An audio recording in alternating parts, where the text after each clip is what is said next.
Bachelor of library and information science. আজকে আমরা জানবো এনএসইউ এর বিলিজের 7 পেপার সম্পর্কে। 7 পেপারের নাম হচ্ছে library cataloguing practice. Library cataloguing practice, কিন্তু এটা হচ্ছে প্র্যাকটিক্যাল পেপার। এবার যাচ্ছি আমরা প্র্যাকটিক্যাল পেপারে কী ধরনের প্রশ্ন আসে এবং কত নাম্বার থাকে। তাহলে আমাদের ফুল মার্কস হচ্ছে 100। তারপরে এটা যে ওয়েটেজ অফ মার্কস, যেটা আমাদের যোগ হয়, মানে 100 নম্বরের আমরা পরীক্ষা দেব, কিন্তু আমাদের যোগ হবে যা পাবো সেখান থেকে 80% যোগ হবে রিটেনে। এবার আমরা দেখব যে আমাদের কি ধরনের প্রশ্ন আসে এবং কতগুলো প্রশ্ন করতে হয়। তাহলে 3টে ধাপে আমাদের প্রশ্ন দেয়া থাকে এবং এখানে বলে দেয়া আছে যে পরিষ্কার পরিচ্ছন্নভাবে আমাদের কিন্তু এই পেপারটাকে যখন আমরা কার্ডের মধ্যে করব, প্রশ্নগুলো তুলে আমরা কার্ডের মধ্যে যখন উত্তরটা করব, তখন কিন্তু আমাদের হাতের লেখাটা খুব পরিষ্কার এবং পরিচ্ছন্ন করে করতে বলেছে। তার জন্য একটা নির্দিষ্ট নাম্বার থাকে। এবার দেখো এখানে একদম উপরে যেটা দেওয়া আছে আমাদের এইচটিপি বলে।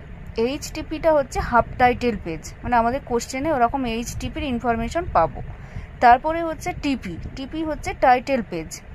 তারপরে হচ্ছে ভার্স অফ টাইটেল পেজ। তারপরে হচ্ছে ওয়াই হচ্ছে আদার ইনফরমেশন। আদার ইনফরমেশনটা হচ্ছে পুরো বইয়ের ডিটেলসটা ওখানে দেওয়া থাকে। এই যে 4টে যে ভাগ দেখালাম, ওর মধ্যে আমাদের কোশ্চেনগুলো বইয়ের ইনফরমেশনটা দেওয়া থাকে।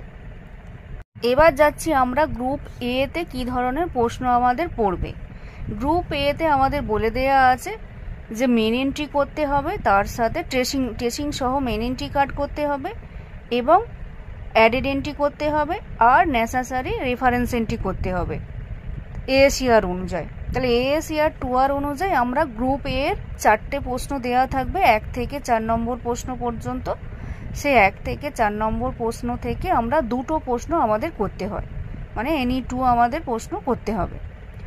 তাহলে 1 নম্বর যে প্রশ্নটা আমাদের দেখব যে কি কি প্রশ্ন দেয়া আছে। 4টে যে প্রশ্ন আছে গ্রুপ এ, এবার আমরা দেখব যে আমাদের কি কি প্রশ্ন দেয়া আছে। গ্রুপ এ তে বেশিরভাগ ক্ষেত্রে যে 4টে প্রশ্ন দেয়া থাকে সেটা হচ্ছে জার্নাল দেয়া থাকে, কনফারেন্স দেয়া থাকে, অ্যানালিটিক্যাল এন্ট্রি দেয়া থাকে আর কম্পোজিট বুক দেয়া থাকে। এই 4টেই সাধারণত দেয়া থাকে। এছাড়াও আরও অন্য প্রশ্নও এখানে অ্যাড করে দেয়।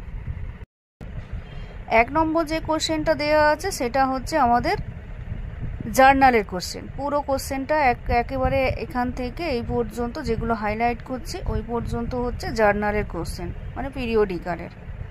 2 নম্বর যে কোশ্চেনটা দেওয়া আছে ওটা হচ্ছে কনফারেন্সের কোশ্চেন, মানে কনফারেন্স যে নিয়ম